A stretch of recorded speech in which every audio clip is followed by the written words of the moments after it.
শীত মানেই শুধু ঠান্ডা না, শীত মানে একটু থেমে দাঁড়ানো আর ইতিহাসের মাঝে নিজেকে খুঁজে পাওয়া।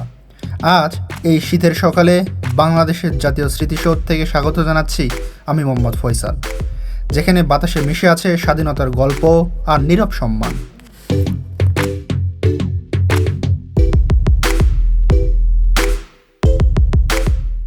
বাংলাদেশের স্বাধীনতা যুদ্ধে নিহত মুক্তিযোদ্ধা ও বেসামরিক বাঙালি ও অবাঙালিদের স্মৃতির উদ্দেশ্যে নির্মিত হয় এই স্মৃতিসৌধ। ঢাকা জেলার সাভার উপজেলার নবীনগরে এটার অবস্থান। কুয়াশার ভিতর দাঁড়িয়ে স্মৃতিসৌধ কথা কম বলে, অনুভব করাই বেশি। দেখুন না পতাকা কিভাবে উড়ছে।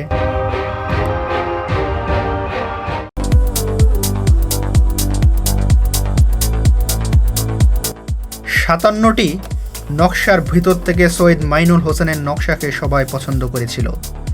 1978 সালে সাবেক রাষ্ট্রপতি শহীদ প্রেসিডেন্ট জিয়াউর রহমান এই স্মৃতিসৌধ নির্মাণের উদ্যোগ গ্রহণ করেন এবং এটার ভিত্তিপ্রস্তর স্থাপন করেছিলেন জাতির জনক বঙ্গবন্ধু শেখ মুজিবুর রহমান 1972 সালে।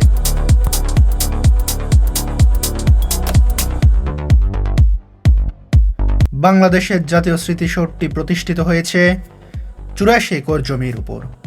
এটার মূল কাঠামোর অবস্থান বা মূল কাঠামো 24 একর জায়গা জুড়ে অবস্থিত, অর্থাৎ ফুলের বাগান সহ যে মূল কাঠামো, এই কমপ্লেক্সটি 24 একর জমির উপর।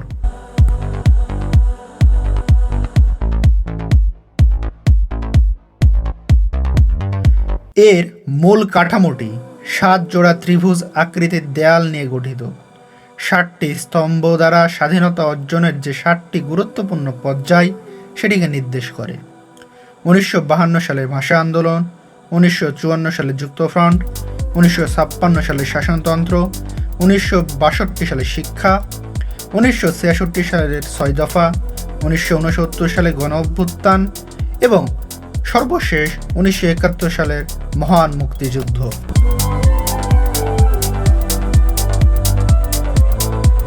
এই 84 একর জমিতে রয়েছে নানান রকমের কৃত্রিম হ্রদ, যেখানে রয়েছে নানান রকমের ফুলের বাগান সহ বিভিন্ন রকমের গাছগাছালি, এবং এই হ্রদের ধার ঘেঁষে রয়েছে দর্শনার্থীদের জন্য হাঁটার জায়গা।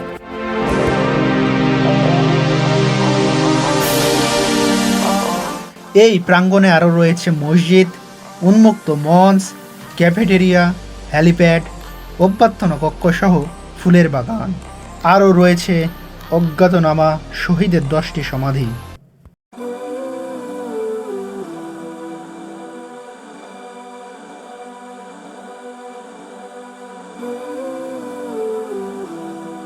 এই লেকগুলো ঘেঁষে যে বাগানগুলো রয়েছে বা যে রাস্তাগুলো রয়েছে, এখানে বসে থেকে বন্ধু বান্ধবের সাথে গল্প করার মজাই আলাদা।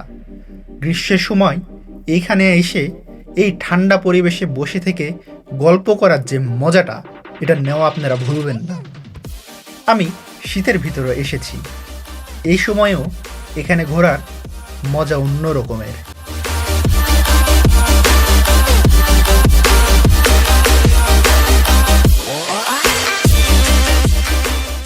পদ্মায় এখন যেটি দেখছেন এটি হেলিপ্যাড। দেশ বিদেশের গুরুত্বপূর্ণ ব্যক্তিদের এখানে সহজে আসার জন্য 2টো হেলিপ্যাড রয়েছে।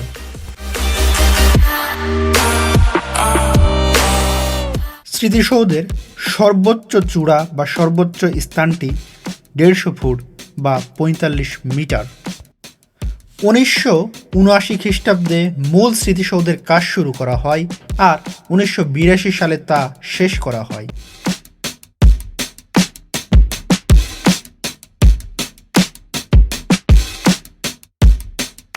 বাংলাদেশের জাতীয় স্মৃতিসৌধে প্রবেশ মূল্য একদম ফ্রি।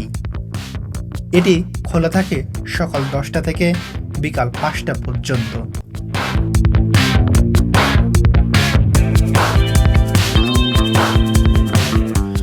প্রতিদিন নির্দিষ্ট সময়ে জাতীয় পতাকা উত্তোলন করা হয়। পতাকা উত্তোলনের সময় পুরো পরিবেশটা গম্ভীর ও আবেগময় হয়ে ওঠে। সাভারের জাতীয় স্মৃতিসৌধ শুধু একটি স্থাপনা নয়, এটি 1971 সালের লাখো শহীদের নীরব স্মৃতি আর আমাদের স্বাধীনতার প্রতীক। শীতের এই সুন্দর মুহূর্তগুলো তোমাদের সাথে শেয়ার করতে পেরে ভালো লাগলো। ভিডিওটি ভালো লেগে থাকলে লাইক দিও, নতুন জায়গার গল্প পেতে সাবস্ক্রাইব করো। আবার দেখা হবে নতুন ভ্রমণে নতুন এক গল্পে।